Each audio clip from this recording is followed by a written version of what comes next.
ওয়ালাইকুম রহমতুল্লাহ।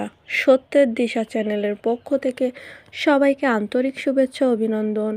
আশা করি আল্লাহর অশেষ মেহেরবানিতে আপনারা সবাই ভালো আছেন।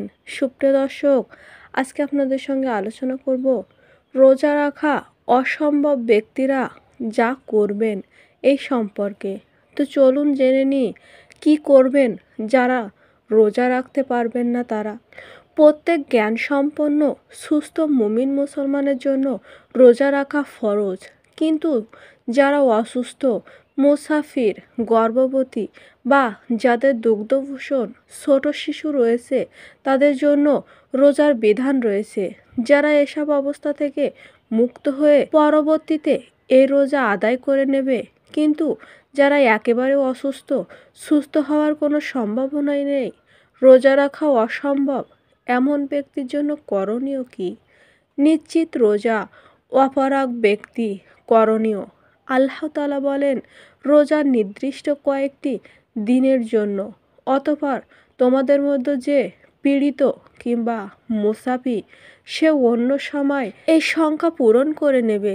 এবং শক্তিহীনদের একেবারে অক্ষম ওপর কর্তব্য হচ্ছে ফিদায়া প্রদান করা। এটা একজন মিসকিনকে অন্ন দান করা।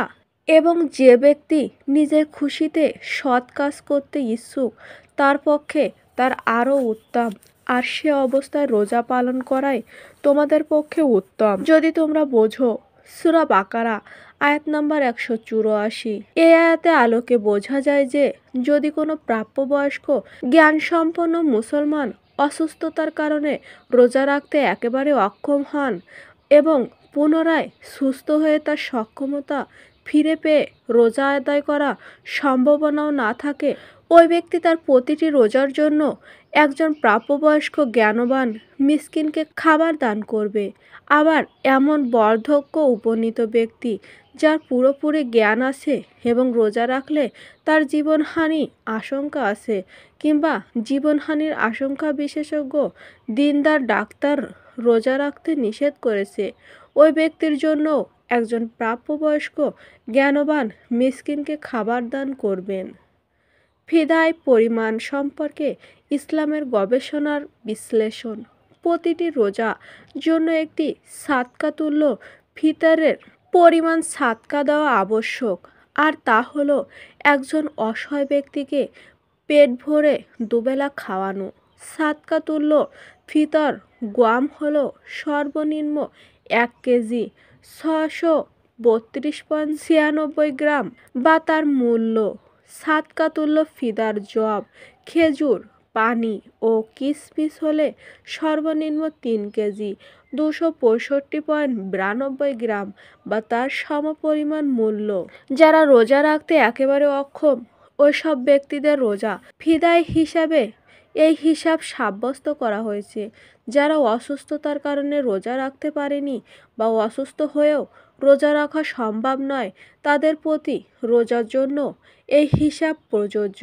অক্ষম ব্যক্তি ফিদা আদায় না করে মারা গেলে, অসুস্থ বা রোজা রাখতে অক্ষম ব্যক্তি যদি ফিদায় আদায় না করে মারা যায় এবং মৃত ব্যক্তি কর্তৃক রোজা ফিদায় আদায়ের ব্যাপারে ওসিয়ত থাকে, তবে মৃত ব্যক্তির রেখে যাওয়া সম্পদ থেকে ফিদায় আদায় করা আবশ্যক হয়ে যায়, যা ওসিয়ত না করলে ফিদা আদায় করা মুস্তাহাব।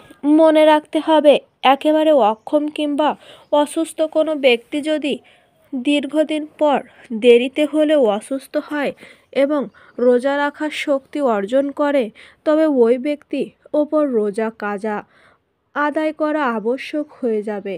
আর অক্ষম কিংবা অসুস্থকালীন সময় সে ফিদা দান করেছিল তার জন্য সে আলাদা সওয়াব পাবে। ফিদায়া দেওয়ার সময়।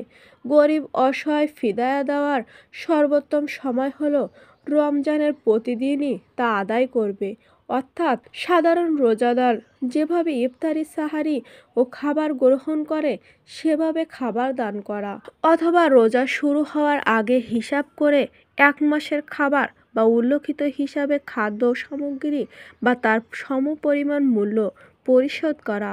সুতরাং সে হিসাবে অক্ষম ও অসুস্থ ব্যক্তি ফিদায়া আদায় করা এখনই উপযুক্ত সময়।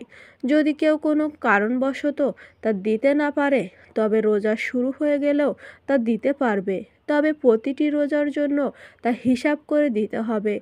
আবার কোনো কারণে এখনই বা রোজার মধ্যে ফিদয়াত দিতে অপারগ হলে রোজার পরে তা আদায় করতে পারবে। সুপ্রিয় দর্শক, তো এই ছিল আজকে আমাদের আলোচনা।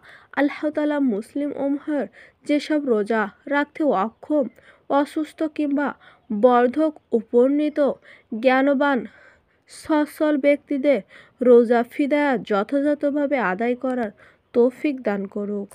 আমিন।